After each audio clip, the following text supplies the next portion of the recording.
It may be winter, but spring sports are registering now for Everplay Sports and Social.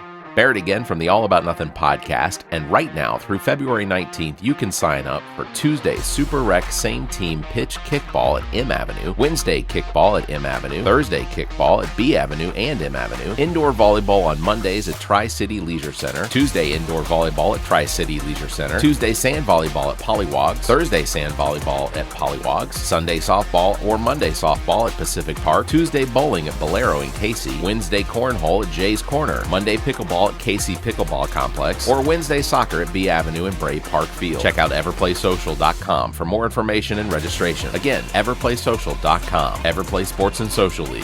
Play, socialize, and have fun. The All About Nothing podcast may have language and content that isn't appropriate for some. Listener discretion is advised. Welcome, Nothingers, to another episode of the All About Nothing podcast. This is episode number 236. I am Barrett Gruber. I'm Zach King. Welcome, Zach. It is 2025. We're recording this on January 1st because I looked at the calendar and was like, you know what? We said we'd only be gone for 2 weeks, and I don't know how this is going to work out if we don't record something. So I have forced Zach out of his hibernation, and we're recording an episode. And it's not for me. It's not for Zach. It's for you. It's for you, the listener, podcast listener. So go donate, become a member. Please. That's really how we want to pay for the show. Zach and I want to stop paying for the show. We want people to pay for the show. We want you to do it, and we know you'll like it. That's right. So please, if you're listening to this for the first time, please subscribe to the show. That's how we get new listeners. Also, if you share the show, and if you could, please consider supporting the show financially by visiting our website and clicking on the support link. If you can't do that, drop us a review, hit the 5 stars, give us a thumbs up, or leave a comment. All of that helps drive us up higher in all of these podcast show ratings. Real quick, want to thank Steven Summerlin for being on the show the last time we recorded before Christmas. Absolute pleasure having Steven on, and I look forward to having him on in your stay. Yeah, I got to run it by him because I hope he picked up that I was like, Steven, we need you. Yeah. So it would be awesome if Steven could do that. So I think what we're going to do is when Leroy's not available, Steven will be available. And when Steven's not available, make Leroy available. So I guess that's sort of that's sort of news is that Leroy Green is also going to be. It takes a lot of people to replace you, Zach. That's essentially what I'm trying to say. I'm basically 3 people in one. I'm talking to him right now. Yeah, see? Shut up. You are not welcome in here. I'm comic accurate Deadpool when it comes to the insanity. Because in case you don't know and you've just seen the movies, Deadpool actually has 2 more voices in his head. Yeah. Talking to him. So that's the fourth wall. It's not he is breaking the fourth wall, and he has other personalities or other voices in his head. Mm-hmm. Yeah. Interesting. See? You learned something. That is what this show is for. It's hilarious to read those other voices in the comics because it just adds depth for him to banter with. Was it maybe a device that the writer and author needed to use? Maybe, but it works perfect. This is not a solo comic. No, this can't be a solo comic. He can't run around and do stuff and just quip about it. He has to talk to somebody. Yeah. So just as a reminder, Zach's having twins. I guess they will be here before April, and probably there will and I'll just not to scare you, but 37 weeks, and I'm sure you already know this. 37 weeks is generally the cutoff for twins. That is they are fully born, they're fully grown, they're ready for birth.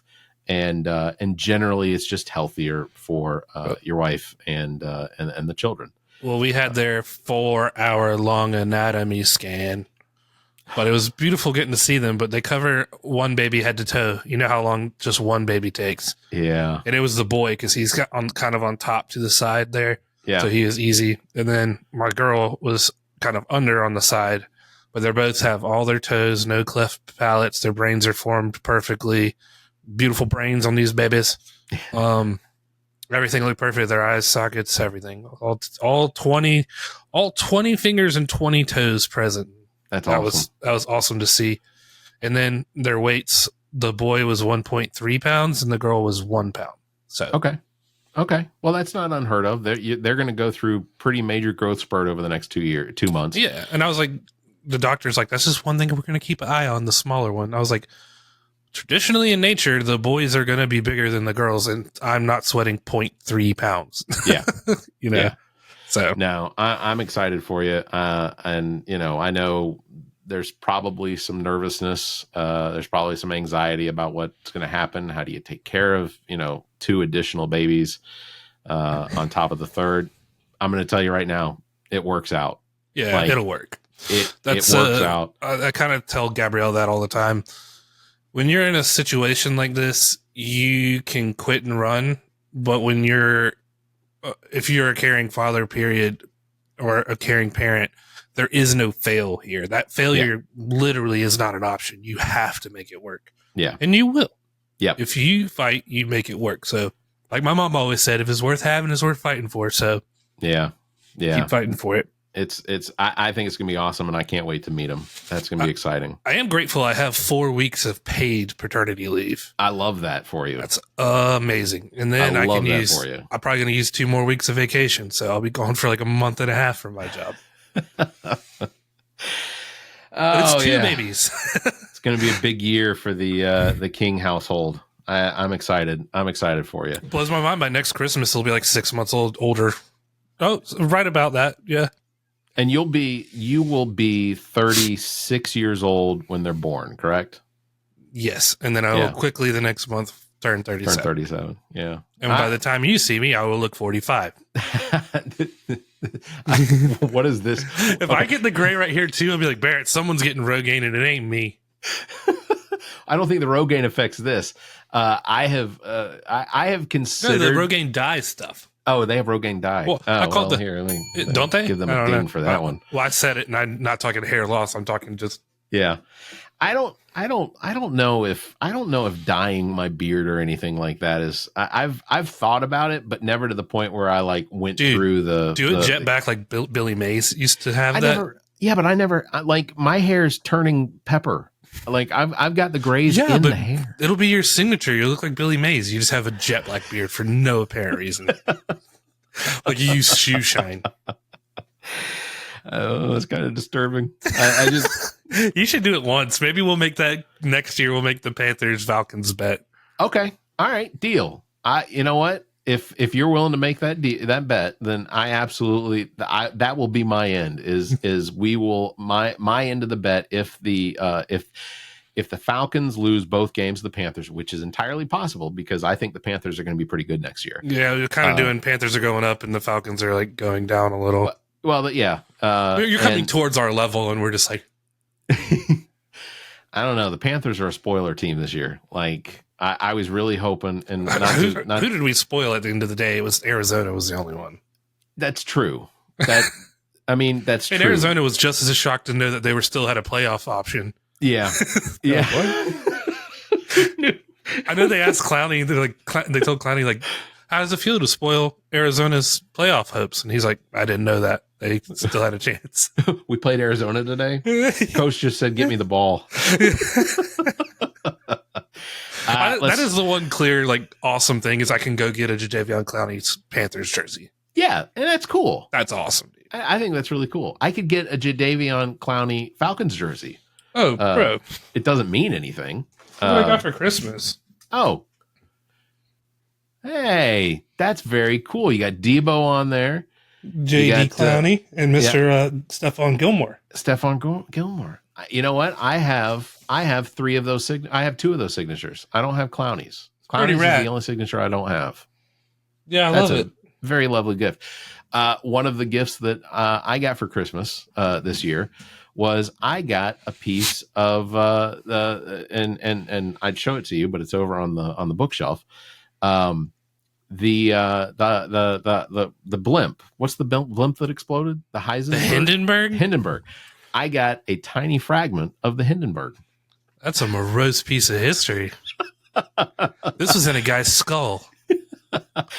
It's a piece of the outer canvas of the Hindenburg. So not only did Indiana Jones ride the Hindenburg once, but my great grandmother also rode the Hindenburg. Really? That's interesting. Yep, she was a little kid. That is very interesting. I think the world would probably be an interesting place if we still had, if blimps were still part of the travel. I was literally talking about blimps. I think it was Keith. I was like, why don't we use blimps? Just don't fill it with hydrogen. Figure out something else. Yeah. I think like it would be really nice, right? Yeah. To go take a blimp somewhere. Yeah. You're not, if it starts going down, the worst thing is like, we're not going to land where we told you we were. Yeah. It's a field, but someone knows where we are. We're off by about 100 miles, but it's going to be the best landing you've ever had. Yeah. Our crash landings are just like, boom. Yeah. It's going to be great. Real quick business, ZJZ Designs. Check out ZJZ Designs for apparel and gifts. New designs come out regularly with cool designs that you'll actually want to wear, actually want to use. Also, Everplay Sports and Social Leagues right now, registration through February 19th for quite literally all of the sports. Kickball, you've got soccer, volleyball, bowling, all of it open through February 19th. Check out everplaysocial.com for details on that. Out of the way. Done. I'm still on the blimp spirit. Maybe you can only maybe it has to be like really pristine weather. I don't even think that's necessary.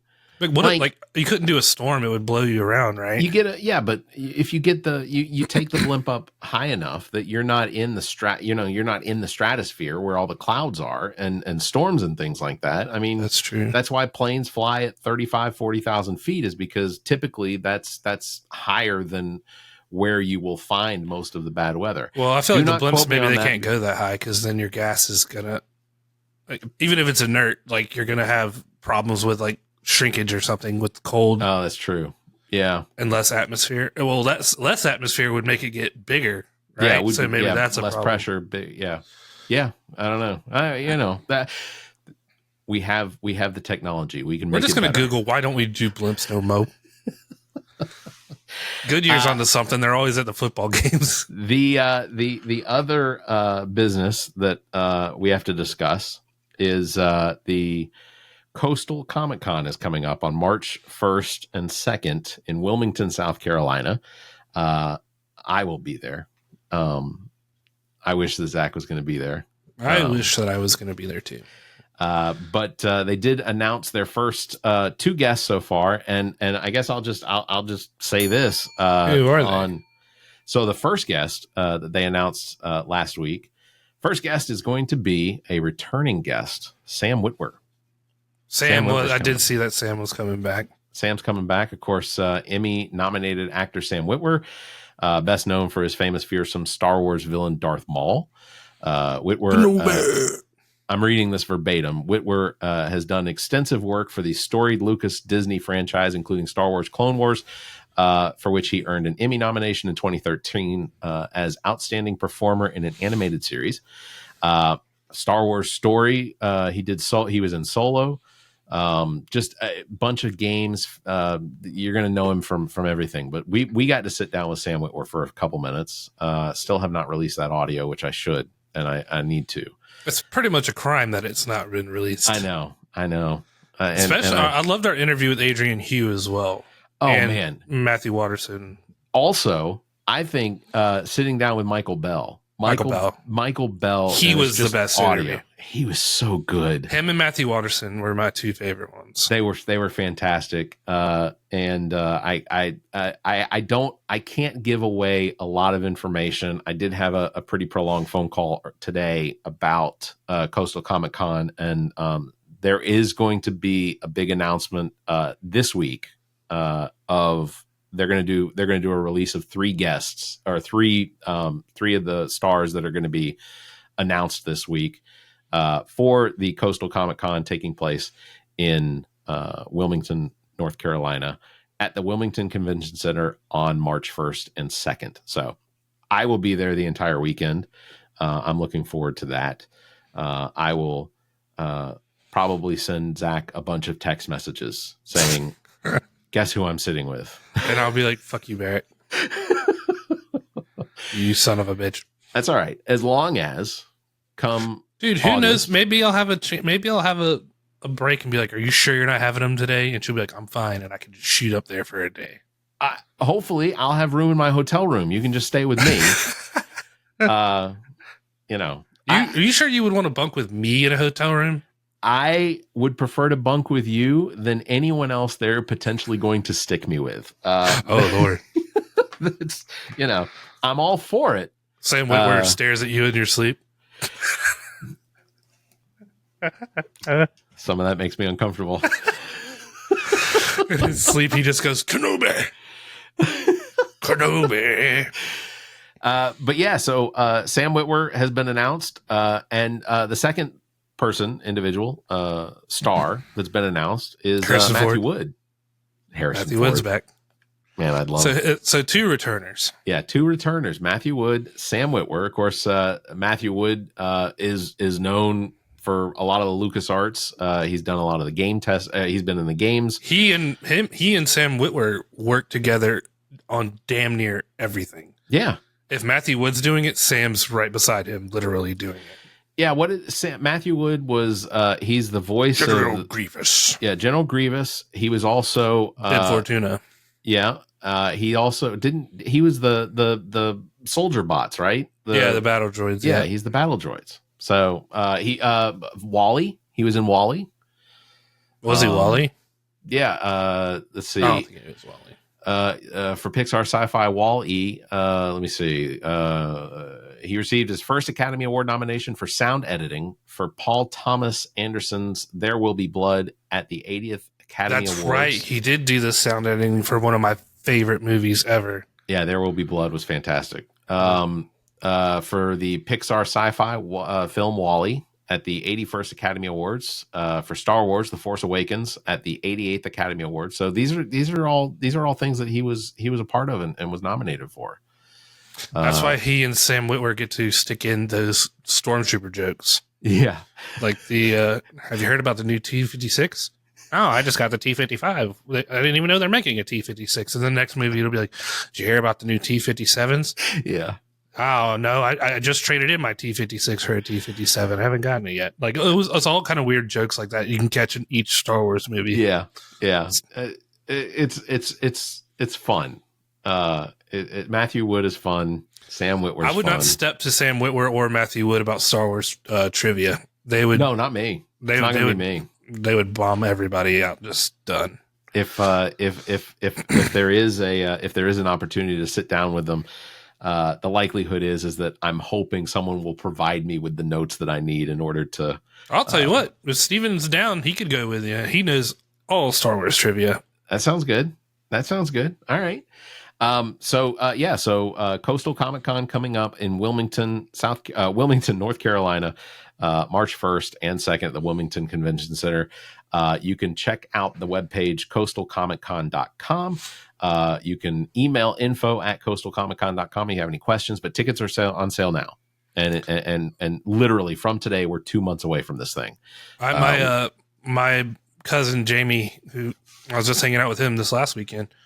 He's a I think Carolina Beach police officer, right? It's Wilmington, but he patrols those, so he might be one of the police officers at the event. I would have to talk to him and see if he's doing that. Very cool. Yeah, it's going to be a really good time. Go check it out, coastalcomiccon.com for tickets, so that you can get that set up. We're going to have Brock on probably here in the next few weeks to go ahead and kick that off for the podcast and start doing that the marketing and everything so that that's started and we get as many people to attend this Coastal Comic Con, the second Coastal Comic Con. He's gonna yell at me. He is gonna yell at me. Donald Brock is a great guy, and I always look forward to seeing his name pop up on my phone. Always. Yeah. What? No way. Who else do you like call popping up timing on the phone? It's a very short list. So that's the big announcement. Three people are going to get announced for Coastal Comic Con this week. That's exciting. I'm looking forward to that. This 2025 is going to be an interesting year. If we haven't said it already, Happy New Year. I hope everybody had a Merry Christmas and that their new year We're only 18 and a half hours into it here on the East Coast, but hope everyone is looking forward to the things that are come up this year. I know that there are a lot of things that we're not looking forward to, but we can't do anything about it. One of those being, of course, Donald Trump to be inaugurated on January 20th, which is, 19 days away. Just got to have that popcorn now, Barrett. Nothing we can do. No, absolutely. And ultimately, I think that's pretty much, we're just going to commentate on it, because that's all we can do is just And who didn't see this coming? Yeah. My bingo card is being filled out one by one instantly. It's insane, some of the things. So I wanted Elon Musk came out last week before New Year's, before Christmas, I think. President-elect, vice president, or viceroy to the president. Viceroy to the president. Elon Musk wants high-tech skilled immigrants and wants to expand on the H-1B immigration status, I guess, the ability to bring in high-tech skilled immigrants here in the United States, which is... Yeah, what was that? Read that whole Twitter post if you have it. They can fuck their faces. Yeah, I don't have it in front of me, but that's pretty much what Elon Musk said to... Oh, it was a verbatim fuck your face. Yeah, which was... that was a direct reference to a movie, wasn't it? Well, anyway, so I told those I hate to also do that, but... Elon Musk wants high-tech skilled immigrants, but Trump ran a campaign of getting rid of immigrants here in the United States. And there are a number of, I see it on TikTok and other social media posts. There are people that feel as though Donald Trump has turned their back on him, which I'm just going to say this for those people that feel like Donald Trump turned their back on him. Welcome to the club. He's not talking about like Mexican border people, because those are the immigrants, right? That everybody wants to stop, right? So what are you gonna do? Pull them over the wall and be like, C++? Yeah, exactly. You can go to DeVry University or University of Phoenix and get your computer science degree, and then be welcomed into the United States. See, that's the thing. Those are the jobs that like. I have. You write JavaScript? C. C, C++. See, the direction you're leading me down, Zach, is full of jokes. That's funny, because these motherfuckers don't know C++. But these are jokes that only end in racial, whatever, punchlines. Yeah. Well, I was trying to find his fuck your face tweet, but he tweets way too much. Well, and I don't know if you saw the post I put on TikTok yesterday or the day before. I literally had to block Elon Musk's 4 Twitter accounts 48 times, 12 times each over the past. And it wasn't even all of 2024. It was like since the purchase of Twitter, 48 times I had to block, and because it would just get unblocked all by itself. I do think it's funny that you will still see fact corrections from people on Elon Musk's tweets. There was one the other day. Maybe he gets rid of them eventually, but it showed up, and I was like, right on. If he established his Twitter kingdom, it also counts for him as well. Like, right. We're all paying taxes. Yeah. Well, we are all paying taxes. Elon Musk does not pay taxes. Don't need to pay taxes. Let's be honest. He does not. I'll just sell some emeralds for my father's mine. Yeah.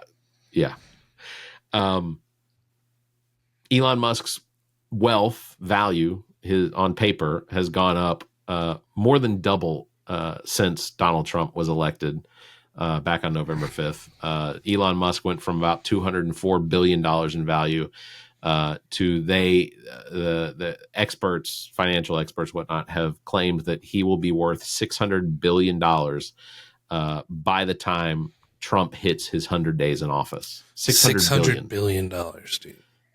That is because, in all likelihood, they will expand on a number of the government contracts and subsidies that between Tesla, SpaceX, and Neuralink, those 3 companies alone will likely receive very large expansions on their government contracts. And dude, you know what?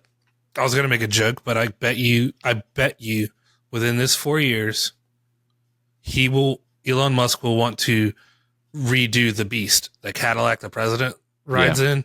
Oh. And make it like a Tesla Cybertruck fucking limousine thing. It's already bulletproof, Barrett. Oh my God, I bet that's gonna happen, dude. You just extend the size of the beast. He has to have like a oh shit handle to get in, like a little lift on it. He's like, yeah. I suspect over the course of the next 4 years, Donald Trump will go from the age of 78 to 82. I suspect that at some point Donald Trump will have to have some sort of something's going to have to pop out from underneath the limo to allow him to step up into it. Because it's larger than your average limousine. I mean, Will publicly shit his taller. pants more than one time. Oh, 100%. Oh, they're gonna have to do something to the inside of that interior just to make sure that nothing. Get him spills. some muffled, sound suppressed depends. At least if you're doing it, no one can know. The smell, we can't help the smell. They're saying he embarrassed himself pretty good at that unveiling of Notre Dame in Paris. France. He apparently stunk. He stunk up the vicinity. His vicinity pretty bad. I got the bubble guts. I'm sorry. Art just moves me.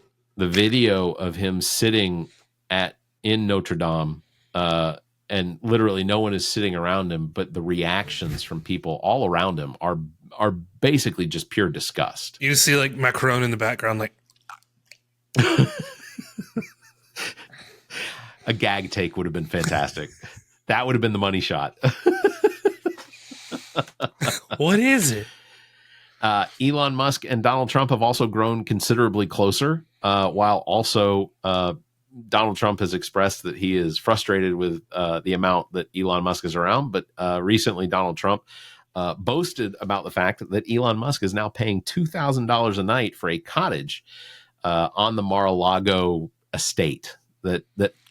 Gosh, that's like 2 cents every day for a $600 billionaire. Yeah. Future $600 billion. Oh yeah. Elon Musk now lives at Mar-a-Lago. And there was at one that's point. Weird. It doesn't it feel weird? Like Elon Musk could live anywhere. Why would you live? First of all, why look at a map of where Mar-a-Lago is in relation to the. It's like West Palm Beach area, right? It's West Palm Beach, but it's also it's directly on the eastern takeoff from the airport, the international airport. So literally, you're at Mar-a-Lago. You've got jets taking off all the time. This is it might be a quick A to B to the new island, Musk Island. Yeah, Epstein's old island. Mustine's Island. Mustine's. Yeah, it's and then all of the infighting between the traditional MAGAs versus the tech boy billionaire MAGAs has been popcorn worthy. I mean, it is ultimately. I'm here for it. I'm enjoying it. Jack Doherty got out of there just in time. He's like, Twitter's a fucking fire. I am weird. I don't want people to know I'm weird. I'm going to go be weird on a mountain in fucking Tibet. Whatever Jack Doherty does or whatever. You know what? You know what I'm talking about, right? Yeah. Beard. Beard. Yeah. Yeah, no, I know. Well, he's now created Blue Sky, which is basically the he's behind Blue Sky. Yeah. He's I didn't know that. Yeah. That's why we had 300 characters to Blue Sky. Oh wow, yeah. He's like, I liked it when people could kind of shut the fuck up after. Yeah, keep it. Yeah, we don't need you expressing yourself completely. Yeah. The 300, 200 whatever characters, it gives you the ability to kind of control it. Yeah. We want to know what you're thinking, but like not that deep. Right. Speaking of, the All About Nothing podcast is on Blue Sky as well. I'll add it to the show notes, but we're on. I didn't get Blue Sky while I was out on the crab boat for the last 2 weeks. Yeah. You do look like you've been fishing a lot recently. Let me tell you, there's some crabs. They're feisty, especially when your captain is hammered and the boats are rocking. Get that net up, boys! I want my pots all counted for. Deadliest Catch is coming back for like its 18th or 19th season, and not if my show gets picked up. It's called Deadliest Fetch, and it's which dog can bring you back a landmine.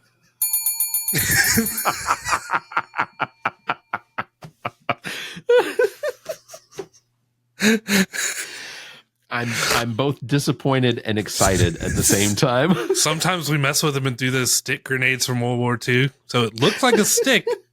They never make it back. I'm going to season 1 spoiler alert. If they do, then you lose. I've never laughed harder than seeing a man run from a dog with a grenade in its mouth. Yeah. I would imagine that's pretty entertaining.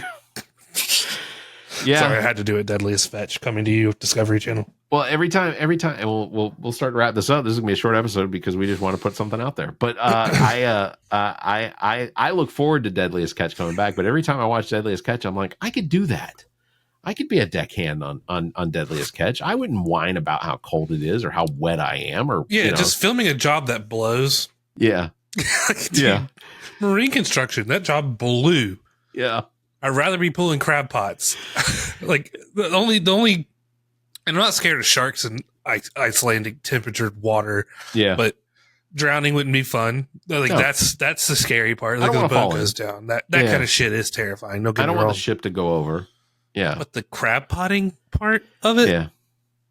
Okay, like they had a guy jump in like with no shirt on to like hook a pot back up. And the captain's like, literally, that's like one of the deadliest things to do. Like, don't do that. And they pulled him back in. Mm-hmm. He lived. Go in there and get beside the stove. Sig knocked his son-in-law into the ocean this past season. Like Sig on the Northwestern dropped his son into the water, and it's like he got out. He was fine. There's an easier way to make a quick like 40K. he's completely shriveled from the waist down from now on. Nothing works. Nope. But who needs more grandkids? Sig? As Larry the Cable Guy said, he now pooped his wiener. I'm just kidding. Sig, if you watch this show, I'd really like for you to be on. He just put a cigarette out and he's like, motherfucker. In a week, we're going to both be on a crab boat just being told what to do. That's right. This is the new economy. What happened, Barrett and Zach? We love the podcast. Fortunately, the only job we could get when Trump took over was this, because we don't do C++ and Java. Yeah, well, I do. But Barrett wouldn't teach me C++ and Java, and then he got real lippy about it. He kept boasting. I punched him. Now his brain don't work. Here we are, picking up crab pots. You know what? Harder than we both thought. Yeah, probably so. I say I can do it. I probably can't. No. I think the last thing I was going to talk about, because South Carolina and Georgia Tech both lost their bowl games. What the fuck was that? Georgia Tech lost because a better team won. South Carolina lost because... Well, why did we lose? Well, calling in substitutions like they did, highly illegal, and referees deciding not to call that. So help me out with that, because I saw a bunch of things saying that what Illinois did was legal, but it's not something that most teams do, because it's not really it's not part of the gameplay. It's not part of chess. Like, you're not supposed to do it. Technically, I think if they didn't have their man in time and this clock's down to 5 seconds, hike the ball. Then they have too many men on the field, like, and they're done for, right? But you can't hike the ball if the ref is standing on it, right? So how does that work with? I mean, and maybe we're gonna have Zach on, but I know he's pissed about it. I saw his posts. Plus, at the end of the day, you had guys in the second half of the game stop, like, you literally quit. Like I'm only playing the first half. You're like, okay, but then I think that South Carolina thought they should win this. The whole weeks after the Clemson game of just the hyping up of South Carolina, it got to them, and they were like, "We should dog walk them easily." If you played like you could lose the game, you would have, right? It was 17-21. If you could have done anything else, you could have. And I think there were dudes out there like Demetrius Knight that were playing like lights out, trying to do it. Not getting the offense rolling blew my mind. I mean, dude, give Illinois credit. They're not a dog shit team. They were there for a reason too. Yeah. Like, Rocket Sanders, though, is he looking is it the NFL draft? He's looking to hit the combine? Yeah, he didn't play at all. Yeah. No. Yeah. And when did he announce that he wasn't playing? Both of them announced like a week or two before. A week or two. Okay, so we knew. Okay. Yeah, and the other one was Kyle Kennard, who you're familiar with. But he dude was the number one defensive player in the country. Yeah. This year. I don't blame him. No. And at the end of the day, I didn't get torn up about it. It's a bowl game that doesn't count for anything. Like, it would have been nice to get that 10 win, but it's the same mentality that players took. It's just a bowl game. But that's not the narrative we were fed the entire couple weeks, month. Right. We want to win that 10 wins. None of us are opting out. Well, half your asses are opting out at halftime. Like, I saw a lot of quit, and that's not what you normally see. No. And I think, again, it boils down to this was a out-of-season bowl game. There's a lot of players. A bowl game, the outcome of a bowl game has an effect on nothing. And the likelihood of a player getting hurt at that level on an extra, on the 13th game of the season is high. I mean, there's so much that could potentially happen that I don't blame them. If your future is playing on Sundays and that's your future next year, I don't blame them at all. I'll say somebody from your bowl game that I fucking love, and I hope that he gets his flowers. Haynes King. Fantastic. That dude has a motor and never quits. Fantastic. His jersey is dirty every time. Like, that dude is out there to make plays happen. If he can get some receivers, you couple his passing accuracy and make that better next year. But you couple that with getting some receivers that he can hit taller, bigger receivers at Georgia Tech. Let's get a Megatron out there. I think you have the potential of a Lenora Sellers, Haynes King. I'm just going to say it. Heisman watch. I think solely because of Haynes King and the culture that Georgia Tech is building, you're not going to see us come and take your players. No. Yeah. No, but I think that's going to start stopping. But that's any of your key players from this year. I think they should return, and I think they have a reason to return. But then you have those commits, maybe some transfers. I don't know what Georgia Tech's doing in the transfer portal right now, but I would love to go play for a quarterback like Haynes King, dude. I'd be like, dude's gonna go out there and throw it to me. I can make a difference because he's literally missing a big time player, like you're saying, big time receiver. Lenora Sellers and Haynes King will be playing on Sundays, and I'm here for it. Yeah, I think it's gonna be fantastic. I think that Lenoris kind of needs what Haynes King needs is some top tier receivers. Yeah. I think that's exactly it.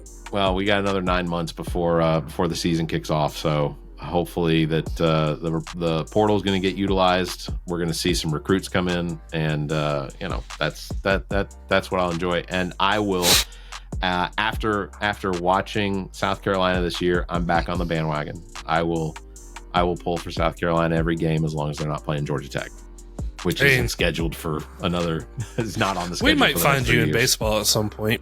Oh yeah, that's entirely possible. Possible. I'm excited about that. Paul Maneri. Yeah, the boys love him. He's fun. I think all the videos I've seen, Paul Maneri looks like a fun guy. Yeah. I'm here for it. Even LSU fans are like, we cannot fucking hate South Carolina. Paul Maneri is such a good guy. I'm also excited for the 2025 Columbia Fireflies season. I think that's going to be a lot of fun. Baseball's on its way back, Barrett. We've got March. I'm excited for it. I think I'm hoping here in the next few weeks we might have some big announcements to make for the Columbia Fireflies too. So the thing that sucks for me is I try to catch at least 5 or 6 games each year for college. Not doing it with Twins. There's no getaway point. Like, can I catch a game? A nooner. All right, please. Zach, that's gonna wrap it up for episode number 236. Thank you very much, everybody, for listening.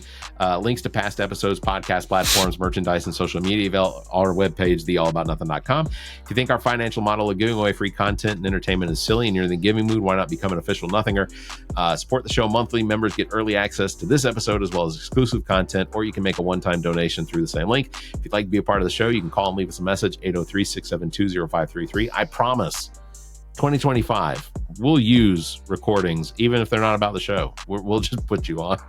My name's Harriet. I'm looking for my husband, Bernard. He went into your CVS 35 minutes ago. There was a Facebook posting on Marketplace for a couch. 2 out of the 3 cushions are good. Email the show. I have your dog. Email the show at theallaboutnothing.com, or you can join our Discord server. Links are available at theallaboutnothing.com. Thank you very much for listening. You all stay safe, be kind, and it's going to be okay. Keep your hands to yourself. The All About Nothing podcast is produced and engineered by me, Barrett Gruber. Thanks to Cake for our intro music, Sick of You. You can follow everything Cake the band at cakemusic.com. Thanks to Muff the producer for our outro music. You can follow Muff on Instagram at Muff the producer. I am Barrett Gruber. You can follow me on Instagram and Twitter at Barrett Gruber, or visit my Linktree /Barrett Gruber. Want to support the show? Visit our webpage, theallaboutnothing.com, and become a member. There are several tiers available, including memberships that give you early access to episodes as well as exclusive content. Visit theallaboutnothing.com. To find links to our social media, merchandise, and past episodes, visit theallaboutnothing.com. If you'd like to be heard on the show, you can call and leave us a message. Dial 803-672-0533. If the time between these episodes is more than you can handle, check out our partner podcast. Zach and I host What the Pod Was That with Carrie Simmons. Visit whatthepodwasthat.com for links and details. Me takes a deep dive down the rabbit hole in episodes of Welcome to Wonderland. Available on all the podcast platforms. Visit WTWLpod.com for details. As well, you can listen to the political and social conversation between Dr. Jamela Brooks and Bill Kimmler on Black, White, and Blue in the South, available wherever you listen to podcasts. Please subscribe and share this show. If you're on YouTube, please like and hit the notification bell. Thank you for listening. The preceding podcast is a product of Big Media and copyright 2025, all rights reserved.